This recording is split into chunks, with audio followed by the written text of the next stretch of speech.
morning, this is Data Explorers and I'm Jessica Johnson. Regulatory news first of all.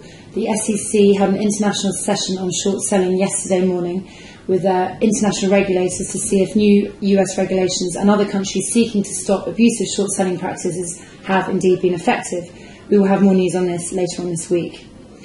Taking the UK retail sector now, Marks & Spencer, Sainsbury's, Tesco and Premier Foods, all of whom are up in share price today. Starting off with M&S, it is up 6% in share price today, but its short interest has risen, as you can see from this graph, from 4.5% in mid-October to 6.7% now.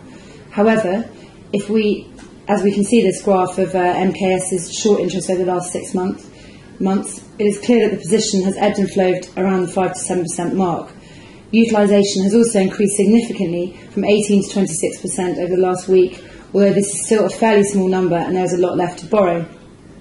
Sainsbury's has the opposite story with its short interest, a large amount of short covering, as we can see from this sudden decrease in the short interest, halving itself between the 7th and 12th of October from 7 to 3.5%. This has now decreased further to 2.4%, juxtaposed with a rise in share price up 7.5% today.